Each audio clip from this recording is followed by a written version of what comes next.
A gente volta ao Congresso. O senador Alessandro Vieira, do MDB de Sergipe, protocolou no Congresso Nacional uma PEC que trata da criação de um regime extraordinário para lidar com calamidades públicas, ambientais, regionais ou locais.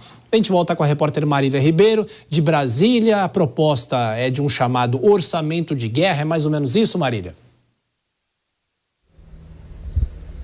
Oi, Thiago. Exatamente. Quem comentou também sobre esse tema foi o presidente do Senado, Rodrigo Pacheco, hoje de tarde, por conta da reunião que ele fez com os 3 senadores gaúchos lá na residência oficial. Segundo ele, a exemplo do que aconteceu na pandemia de Covid-19, o Congresso pode aprovar uma proposta de emenda à Constituição, retirando as despesas com a recuperação do Rio Grande do Sul do orçamento geral da União. Nós temos esse trecho da fala do presidente do Senado. Vamos acompanhar?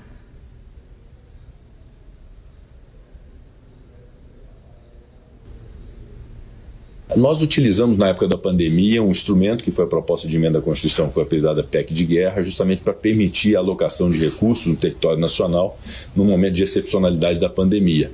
Uma medida parecida pode ser estudada, foi essa a razão de ser, inclusive, da reunião feita hoje entre as consultorias de Senado e Câmara dos Deputados, mas é muito importante haver uma centralização dessas medidas. É muito importante ouvir o governo federal, ouvir o governador Eduardo Leite, as suas instâncias de governo, e haver, obviamente, o encaminhamento das medidas todas. Se for preciso PEC, nós faremos. Se for preciso lei complementar, nós faremos. Se for preciso lei ordinária, nós faremos.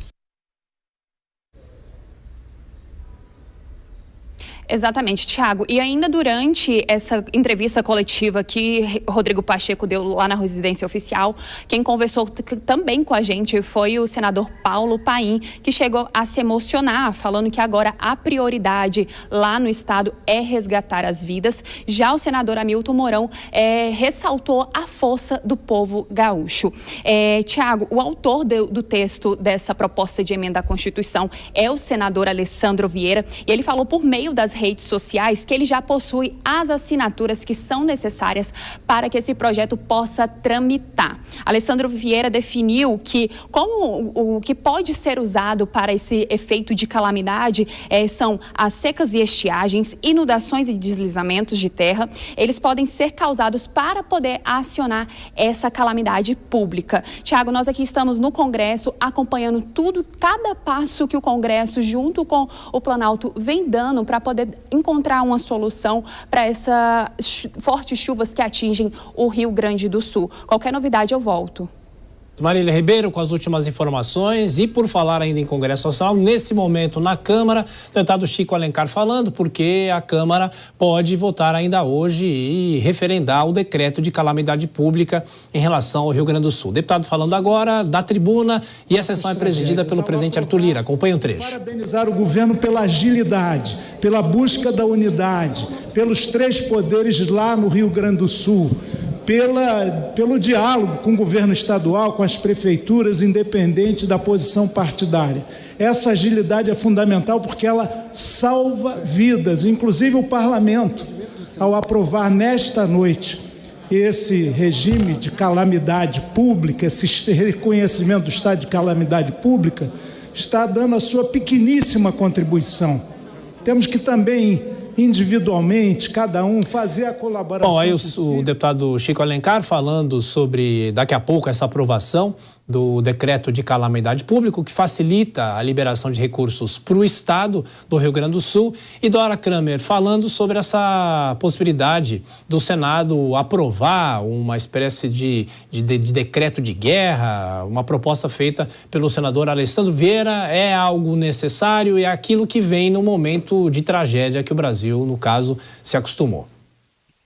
Olha, tudo é necessário, todo esforço é bem-vindo. Agora, não é só dinheiro, né? É principalmente a aplicação do dinheiro. Eu não estou falando de correção, de corrupção, de honestidade, não. Eu estou falando de escolhas, de como que vai se aplicar. Claro que num momento de emergência, o esforço, o dinheiro é para salvar, para atender as pessoas, mas é também necessário que sejam feitas obras, providências de prevenção.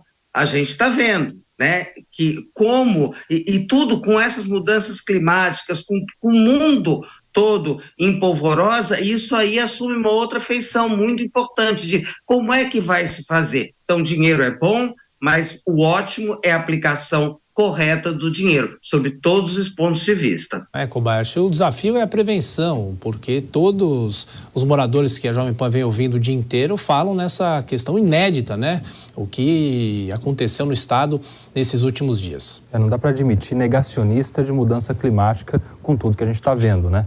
Isso é um fruto do que está rolando no mundo todo, são as mudanças climáticas. A gente tem um problema sério a nível global que precisa ser resolvido, e isso é com transição energética, com tudo que a gente já vem falando há tanto tempo, mas claro que isso vai ficar para um outro momento. No momento, agora, neste momento, o que a gente precisa fazer é socorrer as pessoas que estão em situação de emergência. Essa proposta que agora foi apresentada no Congresso Nacional é uma proposta interessante, porque a gente vai começar a ter níveis de calamidade pública. Nesse caso, a gente teria um regime extraordinário, para além do que a gente já tem de autorização para situações emergenciais. Eu acho que é válido, porque a gente tem de fato níveis de calamidade pública. O que a gente está vendo no Rio Grande do Sul é inédito, é algo acima do histórico recente. Então é importante que sim, avance, mas com um detalhe: se tiver corrupção em casos como esse, que haja também uma pena muito grave, porque a gente viu na situação da Covid, né, em que havia uma situação de emergência, mais facilidade para contratar, e muitas pessoas abusaram disso também. Então,